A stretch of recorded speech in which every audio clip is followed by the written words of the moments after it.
7-Eleven. Ayan. Coffee muna.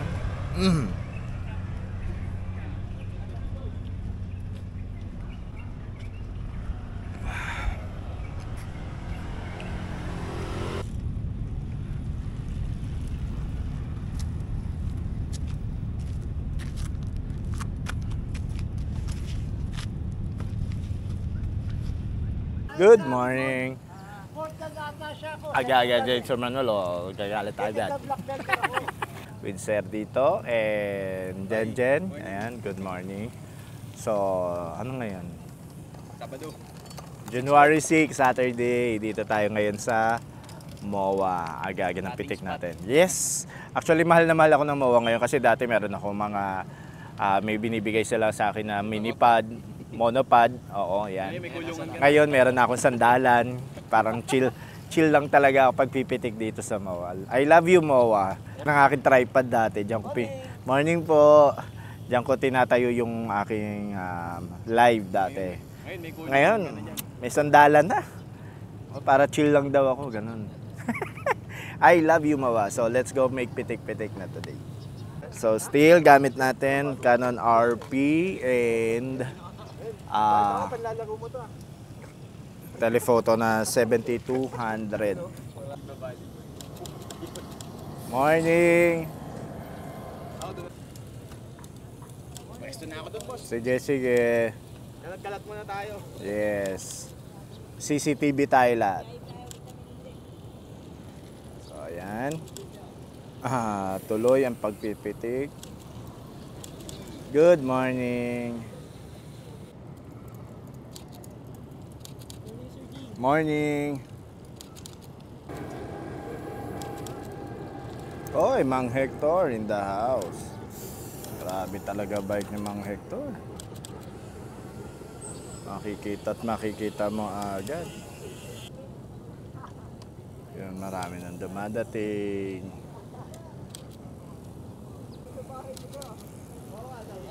Morning, good morning.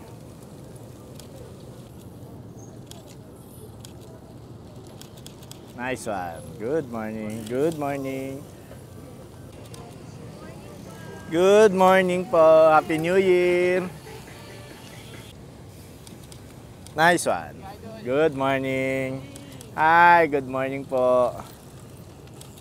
Uy, ilaw. Uy, ilaw.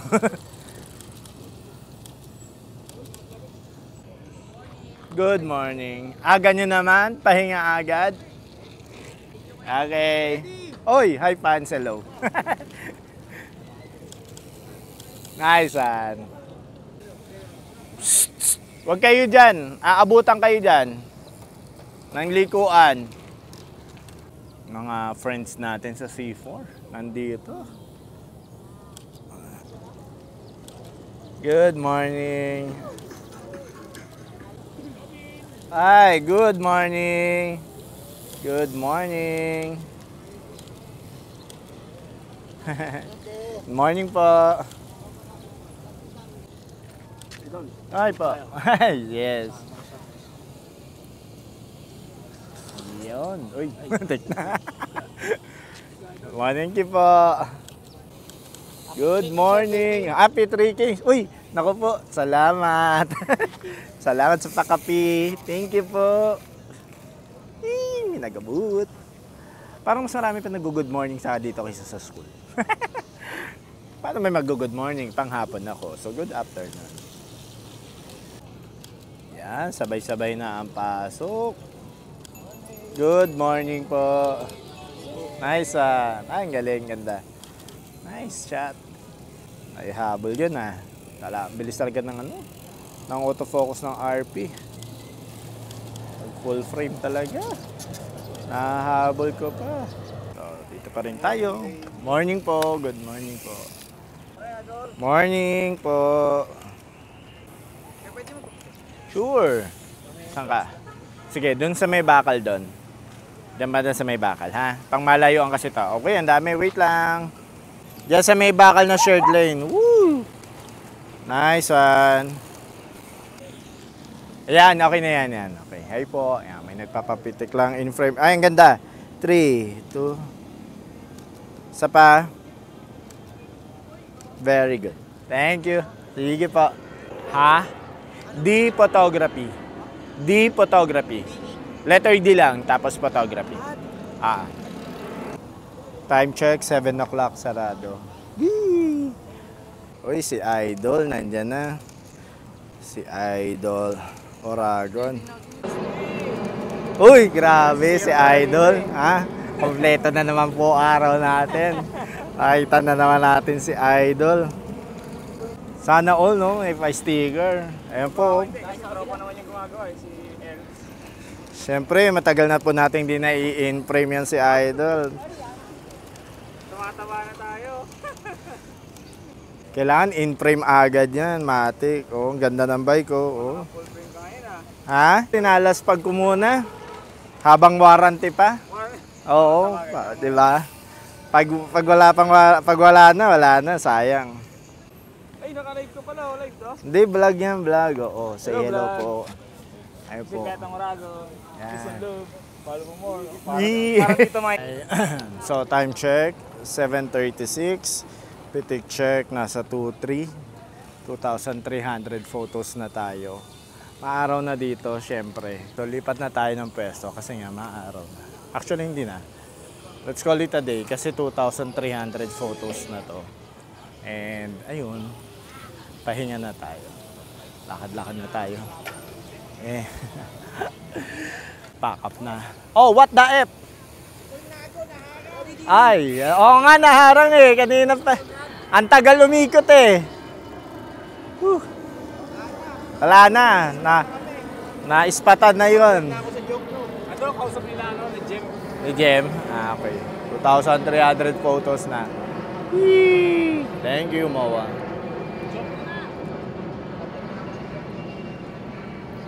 Parang ganun na buo ko. Hi, Moa. Thank you, Moa. Dami. Ay.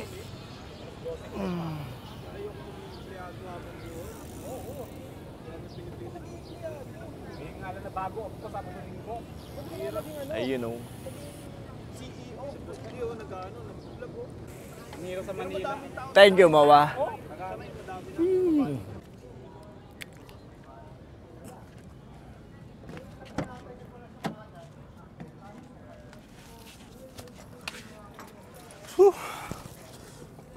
So, tapos na tayong pumitik sa MOA today. Time check, 7:49. And nakaka 2,300 plus din yung mga pictures today. At bounce na kasi hanggang 8 o'clock lang naman itong pitik sa MOA. Kumbaga. So, ligpitan na tayo. Okay, so see you sa next part.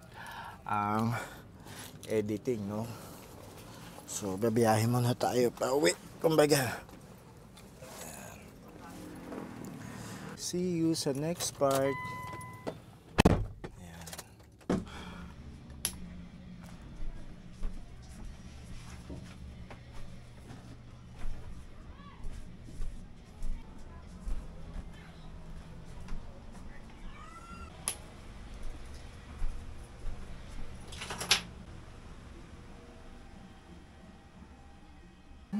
Since kararating lang natin, guys, transfer muna natin yung mga photos. So, minispotted ako kanina. So, hihiwalay ko rin yan. So, 2,000 plus photos, yung mga apat na batch yan. Para habang nagtatransfer, nagliligpit ako ng mga gamit. So, multitasking tayo, di ba? So, pagkarating from MOA, actually nag-almusal na ako sa karinderya namin, dun sa kanto lang. Kakain, kape, syempre, and punta na dito at ito na, sisi. 2,380 photos. Yan, so, habang nagantay. Again, thank you po sa nag-abot kanina. Sobrang thank you, grabe. Sa mga nag-aabot po, maraming salamat. Sa nag-Gcash din po, thank you sa mga nagtitip. Thank you very much po. Naiipon po yan na pang kakamera natin, na pang upgrade natin, na pang may maintenance natin, na gagamit naman natin yan sa mabuting paraan. Actually, pwede ko rin siyang panggas kasi nagsasasakyan ako ngayon pag nagmumowa. Tinamad na magbike. Hindi, kasi yung bike ko ngayon, yung MTB nasa hiraman, yung RB na Phantom ay flat yung likod. Kagabi ko lang napansin. Habang nagta-transfer, yan, mag-charge na tayo ng mga nagamit na battery kasi mamaya bala kong mag C4 ngayong hapon. Sa C4 Road 10 na botas po yun. Kung alam niyo yan. Paghapon kasi marami ding nagbabike doon, marami ding naglalaps, marami ding nag-ensayo. So, may 16 minutes. Pahinga muna tayo. Palit lang akong damit. Kasi yun, yung sando ko. Yan. Papalit lang ako, ha? Okay. So, yan. Katatapos lang mag-transfer ng picture from memory card to PC. Ayan. And nakapagpalit na tayo ng damit o pambahay na. Actually, pag nasa bahay ako, naka-topless lang ako. Pero since nagbe-video tayo, nagba-vlog tayo, syempre, no. So, basically, makikita niyo yung workflow ko every time na pumipitik ako sa labas, like ng mga siklista. So, pagka-uwi, ito yung ganito yung magiging workflow. So, transfer, and then, pagka-transfer, pilian ko muna, pipilian ko na yan. Pero, since may na-spotted ako kanina, ihihiwalay ko muna yon. I think ang na-spotted ko ay si Oragon. Siya yung na-in-frame ko kanina na tinadtad natin ng pitik. So, hiwalay lang natin yan. So, syempre, delete natin. Ay, yung kamay ni Sir Manuel, kita. So, naka 14 photos lang siya. Okay, ngayon, after nyan, buksan ko yung Lightroom. Yan, pagka-open ng Lightroom, may preset na ako dito eh. So, yun, ganun ang ginagawa ko para mabilis. Nagpe-preset na ako dito. Okay, ito yung last na pitik ko. Nag-photoshoot si Steph. Napadalaw kasi siya sa C4. So, pinitikan natin. Konting adjustment na lang. Since RP yung gamit ko, hindi ko na masyado tinataasan yung brightness kasi ang taas talaga ng ISO niya. Export na natin. Check ang watermark. Edited 00 yan kasi unang-una. Ayan. So, yung 40 na yan nag-export na habang pinipilian ko na yung iba. Ayan. So, by batch ang ginagawa ko rito. Like, first, since 2,300 to, first 500, yun muna yung anahan ko. Pipilian ko ng mga matatanggal. Yung madilim, underexposure, overexpose, wala sa frame. Yan yung mga factors na kinukonsider ko kapag dinidelete ko sila. Again, yung multiple shots, underexpose, overexpose, wala sa frame, ibig sabihin wala sa gitna or hindi sila naka-center. Yan, then yung talagang against the light, sirang-sira yung image, kumbaga. Kasi kaya ako minsan sinusunod-sunod, ayaw may ma-miss na shot, kumbaga. Siyempre, ma-under sila di ba? Yung mga katulad ng mga parang beast mode talaga yung itsura, gano'n. Pag yung mga siklista pa naman, pag naka-beast mode itsura, tapos bigla nakakita ng camera, biglang ngingiti. So, oh by the way, time check 9:30 na ng umaga. Tapos na yung kay Oragon mag-export. Pero tapusin ko lang tong 500. So, we reach 500 na. So, nakapili na ako sa 500. Sa 500, first 500. So, nakapili na ako ng mga buburahin. So, stop muna ako doon. Delete ko na. Para kasi baka mamaya magdoble. But, break tayo kasi tapos na mag-export kay Oragon. Ayan. Post na rin natin yan. So, meron akong list dito. Parang template na papalitan ko na lang. Kumbaga, so, yun lang yung mapapalitan. Then, copy ko na. Create post na tayo. Bigyan natin ng tag SM by the Bay. Okay. Tapos, add photos na tayo. So, nasa edited 00 yun. Okay. Post na natin. Publish. Yan. Naka-post na si Oragon for today's episode. Click na tayo sa pamimili. Tapos tayo sa first 500. Proceed tayo sa next. Close muna natin ito. Matagal pa naman. Next 500. 980. Malapit na tayo sa 1,000. Sa second batch. Second of the 500 kasi. Ayan. So, kanina tapos yung 1 to 500. Now, ito naman 500 to 1,000. Napilian ko na. Delete. Now, stop tayo doon. Kasi after yung pili na yun, ng first 1,000, iisa-isahin ko naman. Diba? Pinili ko na sila by group, parang ganyan. Then, isa pang sala. Ayan. Baka kasi sa ganito kalaki nakita ko malabo pala, baka dun sa large icon ay malinaw, pero pag linakihan ko na, so ayan na yun, pinipilian ko na yan isa-isa. So from una hanggang to marating natin yung second batch, which is the 1,000. So far okay, yan. Katulad yan, no, pero sige, mukhang maganda pa rin. Pero pag ganitong paisa-isa, mas mabilis na. Kasi nga, napilian ko na. So, piling-pili, ganun tayo magsala. Basically, ganito yung workflow ko kapag pumipitik ako sa labas or sa MOA or sa C4. Yan. So, diba, ang dami pa rin mga naka-out of focus. Ang dami pa rin mga ka-delete-delete, kumbaga. Yan. Ayan, okay. So, natapos na. Naisa-isa ko na yung kanina yung dalawang batch. First 500, then the second 500. So, which is 1 to 1,000, kumbaga. No, napilian na natin isa-isa. Na isa-isa ko na rin. Then, from this, kukuha na ako ng first batch, which is yung first 350 na may edit. So, 50. Yan. 100, 200, 300, 350. Next kong kukuhaan ng 350 ay nasa 0615 na file. Buksan ko na ulit si Lightroom. So, ayan, papasok na sila sa Lightroom yung first 350. So, ayan na. Then, develop. Pasok na yung na-import na yung 350 photos. Notice na, tignan niya, isa lang yung i-edit ko. Like that. Isa. Ayan. So, adjust lang ng konti. So, isa lang yan. So, isa lang, no? So, isa lang yung tumaas yung exposure or yung lumiwanag. Control A. Sync settings. Synchronize. Yan. So, lahat yan magbabago na. Up to the 350, may makikita na kayong maliit na square sa baba, sa lower right. Check ko lang kung gumaan. Okay.